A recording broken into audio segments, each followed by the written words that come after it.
Hi, I'm Princess Senit, conference producer at Technology Networks, and I am here to introduce our final talk of the day, analyzing metabolic responses to a standardized meal challenge using exhaled breath.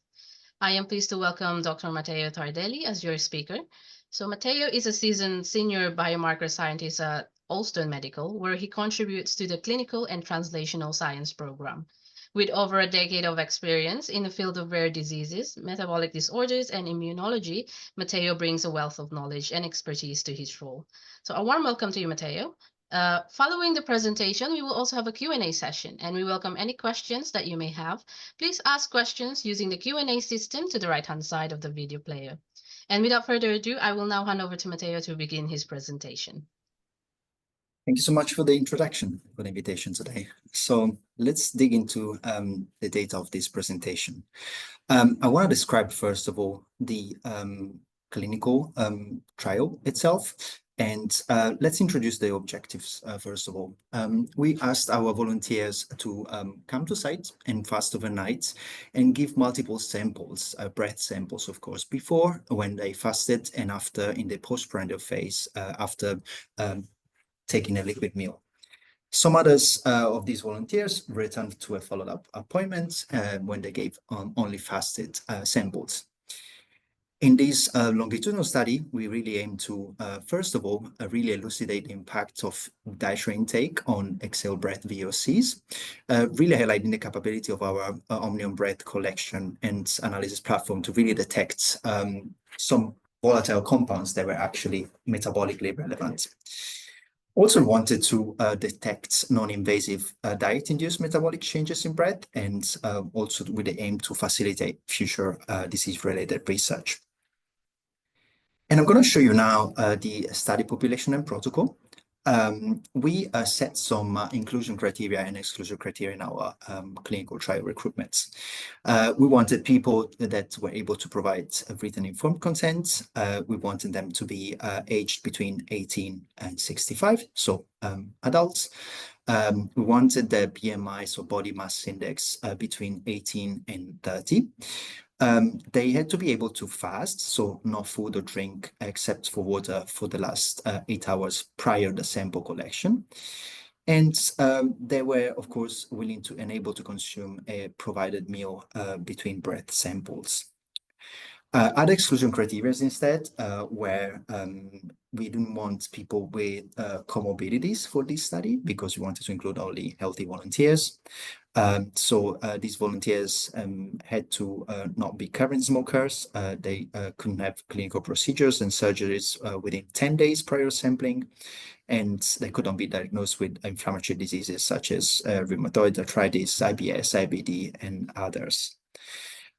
Also, metabolic diseases such as type 1 and type 2 diabetes were part of the exclusion criteria. So as you can see on this scheme here on the right on this table, the volunteers came in and they went through an assessment and screening phase in which they had their eligibility confirmed. We took their height and weight. We did some demographics questionnaire, as well as we asked for some medical history. Once the screening was through, we started with a pre-sampling, really getting some finger stick glucose to measure the glucose levels in the blood while fasted. We asked the volunteers to rinse their mouth before breath sampling, and then we took the first fasted breath samples. We did an equipment blank to really distinguish whatever it's in an environment from what is actually generally endogenous from the volunteers. This went on with a meal, with a liquid meal, which was actually a UL protein shake, a chocolate flavor, and a orange juice. They rinsed them out and they proceeded with the fat samples. We then closed up with a questionnaire, and this was the first day of sampling. The other 2 days followed similar to this one. They just we just recorded a fasted sample without the fat sample. I think you can see the sample collection schema a little bit better here, that in that table that I previously described. So volunteers were coming in, fingerstick glucose first, we're getting two fasted samples. The meal happens via 15 minutes, and then we had a fat sample at 20 minutes after the meal, and a fat sample at 1 hour afterwards. And this is what happened with the other 2 days of sampling. So pretty much the same without the meal and the other 2 samplings afterwards. We can say that the population was quite balanced, and in fact the distribution across genders was 60% females and 40% males, as you can see here in this pie chart. They actually had comparable BMI, so body mass index, and as well as fasting glucose. And also the age was pretty much comparable between females and males. Just the statistical overview before we get to the actual results. We ran several tests with different purposes, right? So we wanted to identify on-bread VOCs, so to really distinguish the VOCs that actually come from the endogenous production rather than being already present in the ambient where the sampling was taking place. We wanted to compare groups for single biomarkers that were relevant between fasting and fat conditions. We also wanted to cluster VOCs for day 1 based on correlations, and also we wanted to do some correlations between glucose and the fasted state. So you can see on the left side here the methods we used. So we used 3 metrics for the first one to define on-bread VOCs.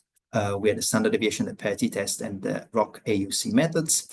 We used the Friedman test, post-hoc testing with Coxon sign rank for the second purpose and objective there. We did some cluster analysis, and we used also Spearman's ranks for the correlation between glucose and fasted states. Just to get to the first results here, with our untargeted approach, we actually identified 1,157 molecular features, of which 687 passed the sparsity criteria that was set by our biostats team. 217 of these were defined as on-bread, so coming up from the background noise, so to say. To the results from a biology perspective, I'm going to go through these, and the first ones will be what we think are exposure-related compounds in their targeted features, while the second part, it will be more actually microbiome-related compounds that come from the endogenous kind of metabolic pathways within our volunteers. And the first interesting compounds that we see on bread, and please have a look at this table here on the right-hand side where you see the group comparison, the effect size, and as well as the p-value here on the right. As expected, we found a large increase in several flavor and aroma compounds that's from transition to fasting to fat. One of these largest increase were in limonene and valentin in 20 minutes, which are actually known to be the most abundant VOCs in orange juice. They're both terpenes, and as you can see here on the bar plots at the bottom, you see really this huge increase at 20 minutes, and they stabilize around 1 hour. We also observed increase in other monoterpenes, such as alpha-pinene and beta-pinene, as you can see here on the right side, which follow actually the same pattern as these other 2 guys here. This was an expected increase after the orange juice, and possibly can kind of come in from that kind of juice that we were expecting. Other exposure-related compounds in our target analysis were a few furans. One of those being 2-pentyl-furan, and the other one being 2,4-dimethylfuran. As you can see, this direction was increased with the effect size being pretty large and a p-value being very significant. We know the furans are a process of contaminants formed during the thermal processes of foods containing sugar or ascorbic acid or other things. So we don't really know if these furans are originating from the orange juice itself or from the protein shake, but they could possibly be part of the pasteurization process or processing of amino acid of lipid oxidation during storage. So this was possibly something that was also expected from a exposure-related compounds perspective. Now it comes, in my perspective, one of the most interesting kind of aspect of this analysis. And we actually wanted to analyze microbiome-related compounds that we see in bread. And as you can see, quite a few short-chain fatty acids, such as butyric acid, proteomic acid, and acetic acid, showed an upwards postprandial trend already at 20 minutes, as you can see in these bar plots down here, and they correspond to the table of effect size and p-value up here. This was somewhat surprising, but actually aligned with an internal study run at the SIFT-MS, where we observed a spike in ethanol and propionic acid level just after 50 minutes after subministration of water and glucose. So this was in keeping with our another R&D internal study that we ran in-house. We think that these short-chain fatty acid may actually arise from a simple carbohydrate hydrolysis, as well as some amino acid metabolism by the oral microbiome. As you can see this already at the 20 minutes and 1 hour time point. So it will be simply too early for the intestine to generate a genuine kind of signal there. So we really think that this possible amino acids catabolism by the oral microbiome. Other microbiome-related compounds in the untargeted analysis were 1-propanol and 2,3-butanedione, which showed an increased and upwards trends, while indole and methyl-indole that you can see at the bottom of these two graphs here are also products of microbial fermentation of tryptophan, but decreased or remained unchanged for 3-methyl-indole. This was in keeping with a study that observed a negative correlation between exhaled indole and blood glucose levels in type 1 and type 2 diabetes when these patients were given a standardized meal and breath was collected after 6 hours. So these results were actually in keeping with the previous literature in this space as well. Other compounds that we found of interest were, for instance, octane. Octane, we know that is an inflammation-related VOC and is actually produced during lipid peroxidation, and which is actually driven by oxidative stress. In theory, oxidative stress can be caused by any food intake, really, especially after a high-fat or a high-carbohydrate meal. So this was actually kind of expected, and it was actually positive control to our, in our experiment as well. We found other sulfur compounds, such as dimethyl disulfide and dimethyl trisulfide, being instead decreased after the meal challenge. This was actually expected because these compounds are associated with bad or morning breath. Other compounds that we don't know much about is one of these is 4-chlorobutyric acid, 3,4-dimethylphenyl ester, and 3-methoxy-1-hexane, which increased significantly, but from the fasted state to the fed, but we don't really have a lot of information about this, and further literature digging is actually needed. At this point in our biological narrative, we really wanted to connect the dots between whatever we see in bread and the amino acid metabolism, since we knew that we gave this dual protein shake, which has quite a bit, a big amount of amino acids in it.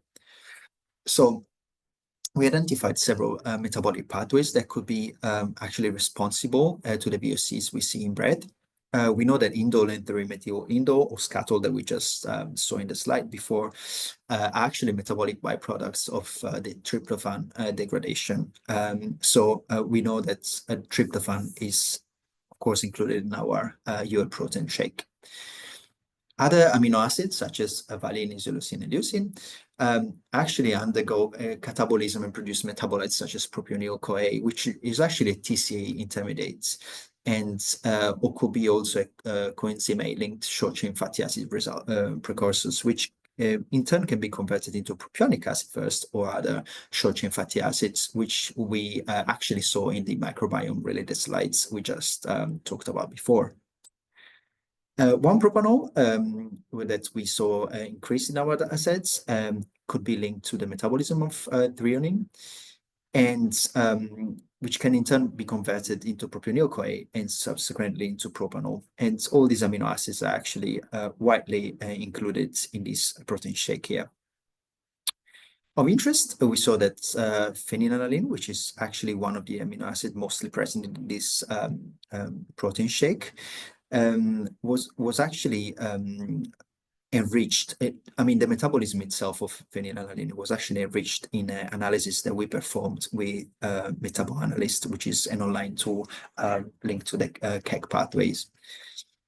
We actually found out that phenylalanine is metabolized into various compounds, including phenyl acetate as well as phenylacetaldehyde, which were actually elevated after feeding. And this pathway was, in fact, increased in our enrichment analysis. So although I didn't show you these two compounds, we found them increased in our dataset in bread. We actually continued and dug a little bit deeper into the correlation to glucose levels, because we were actually interested to connect other clinical metadata to what we see on bread as well. And after running our stats analysis, we found out that fasting glucose itself significantly associated with 11 VOCs, 7 of which were inversely correlated, while 4 were positively correlated. And I can give you a few examples of the ones that we found particularly interesting. We found 2-butanol to be actually positively correlated to fasting glucose, as you can see with this line going up here. 2-butanol is actually an aldehyde that can be produced during lipid peroxidation. So we really think that the higher the glucose levels, that it can actually increase oxidative stress, leading to more lipid peroxidation itself. So this kind of made sense to us. We found an inverse correlation actually for 3-methyl-indole, another VOC that comes from the tryptophan metabolism, so it's microbiome derived, and we saw in previous slides. And you can see the graph actually here on the right side. We think that this was actually consistent with previous studies that showed you before. There was the type 1 and type 2 diabetes studies, but this is also in line with another study in which they found fecal scuttles levels to be inversely correlated with fasting glucose. So this was kind of reassuring to see that we could reproduce some of the data in the literature as well. Other VOCs that were actually associated inversely, positively and inversely to glucose were 2-butanol and MEC as well.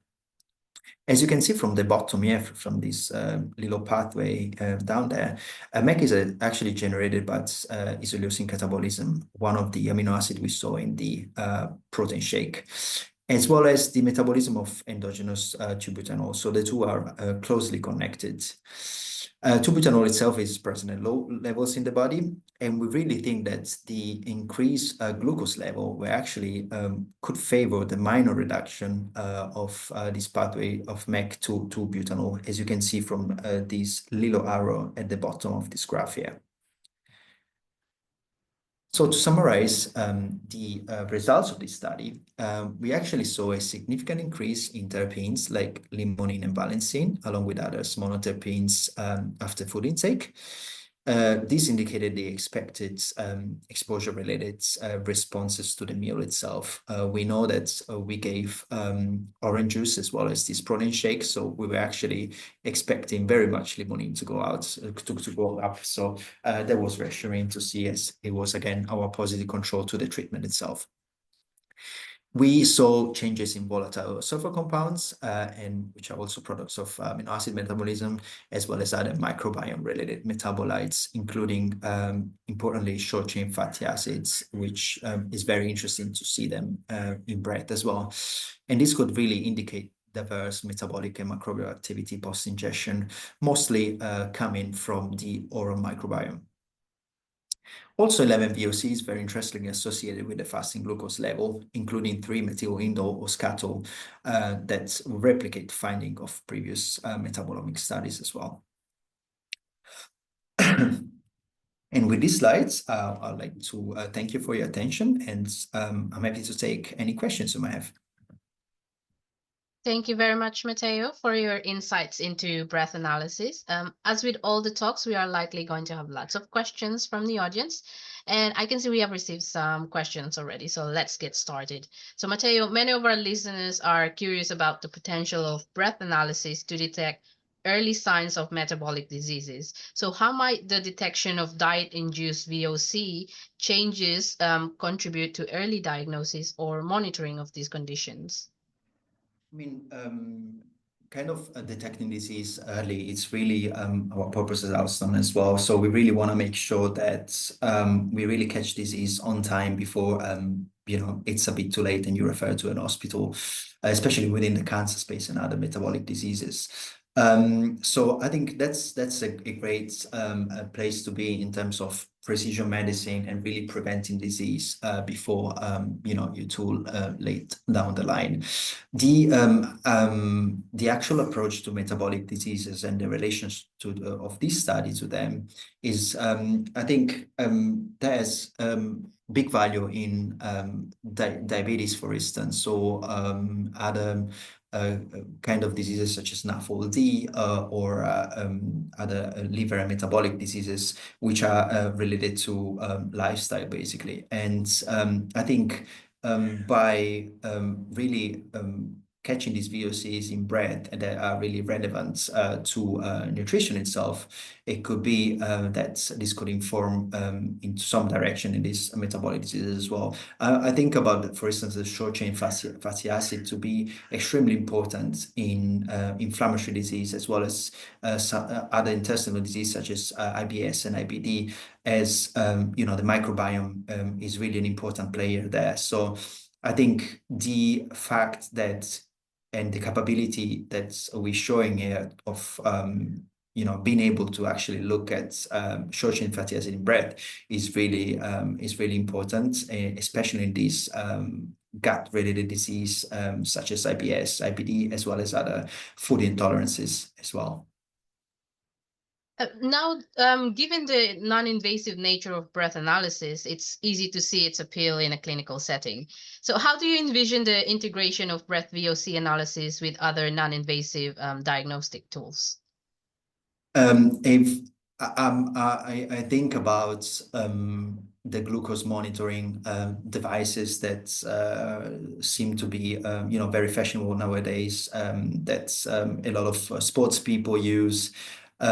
For instance, I think there's a lot of space to like really combine these lifestyle devices that actually check, for instance, glucose levels continuously in your body and really connected to breath research as well. As the non-invasiveness of these devices is really like important in that space. I really think that there's a possibility also to integrate the data you get from these continuous glucose monitoring, for instance, and check that on breath as well when with a point of care device that's actually for instance measures some microbiome related gases as well. So it could very well be that at some point you'll be able to kind of have some food that you think it doesn't really go well with your gut, and you'll be able to check your glucose response to it, as well as being able to measure gases such as hydrogen and methane that come from your gut and really see the response there, like the response to the food and how tolerant to that food you are. So it's a little bit of a in the direction of a holistic response to lifestyle and dieting here. That's great, thank you. Now I want to talk about the timing and composition of the standardized meal, and they seem to play a crucial role in the VOC profiles observed. So could you elaborate on this and discuss whether different types of meals might yield different results? Sure. So of course, like it's very important to standardize meal. I mean, especially in breath studies in general, because Yeah, you see a lot from your diet, from your meal, from your microbiome that comes up in your breath as well. So you really want to make sure that a meal is standardized, especially in a clinical trial settings when you trying to get a genuine kind of disease imprint in your biomarkers discovery. It's you really need to be able to standardize these aspects very well. I think in regards to other meals, I think it would be interesting at some point to really explore the effects of a high fiber meal and the response of the microbiome to that, possibly kind of extending the sampling procedure to a longer time point as well. We know that, for instance, for this study, we're able to see some of these volatile compounds that were coming from the oral microbiome. And it will be very interesting to see actually the effect of some like fibers or a high fiber meal in the for the gut microbiome. So for instance, starting with a like coming in fasted and then giving volunteers like a high fiber meal that could be a supplement, it could be anything else, and then follow up the volunteer like along for 1 hour, 2 hours, up to 6 or 8 hours to really see some genuine signal from the gut and really trying to assess that and see what's coming out in terms of volatile compounds that can actually reach the breath and be captured with our device as well. So I think this will be a very interesting and alternative study design that it might be worth actually exploring in the future as well. Yeah, sounds some interesting prospects there. We do have time to answer one final question before we conclude this session, and that is for your final question, how do the changes in microbiome-related VOCs correlate with known metabolic processes, and what might this indicate about individual metabolic health? Sure. So everybody has a different microbiome, right? So that's really important, and it's really determined by the diet as well as other, environmental and genetic factors as well. So I think it's really important to, kind of acknowledge that. So standardizing, I guess, VOC measurements across like a big population, it's pretty difficult if you don't standardize the diet or control for other things such as lifestyle related things like taking medications or taking antibiotics, for instance, that could potentially wipe out part of your microbiome. So I think it's very important to standardize that and control for that. And I think in terms, there's a huge value of I guess breath research in general in connection to the microbiome itself, right? So we know that dysbiosis, which is of course an altered microbiome, could really lead to many disease states, especially in the gut.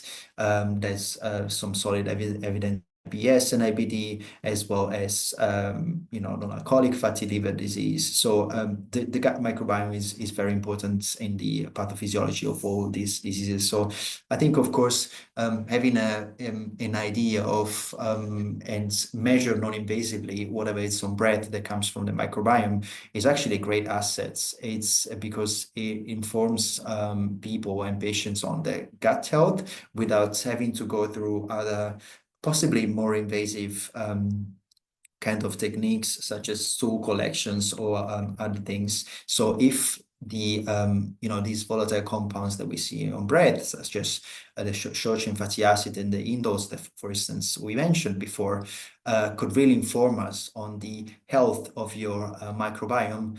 This, I guess, could have really a massive value in terms of, first of all, to some extent, like informing to the diagnosis of some gut-related diseases, as well as following up patients once the diagnosis is made, but just following up in the treatment to really see whether the patient gets better, and just by inferring on what we see in breath and connected that to the microbiome composition of the patient as well. So huge value in that aspect that I guess in many disease states they're actually gut related as well.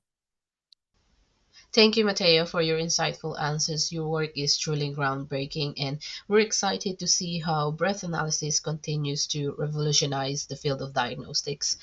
Unfortunately, that is all the time that we have for today. As with all the other talks in the event, this talk will now be available to view whenever you want for the next 30 days. You can access all of the talks via the same link you used to access them today, and we will be sure to pass on any further question you submit through the system to the relevant speaker. That just leaves me to say a big thank you to all our amazing speakers for sharing their expertise and research with us over the past 2 days. And for everyone tuning in, we will all see you again at our next online symposium in December, the Spatial Biology Revolution. If you haven't pre-registered with us for this event, you can do so now with the link below this video player. Thank you and goodbye.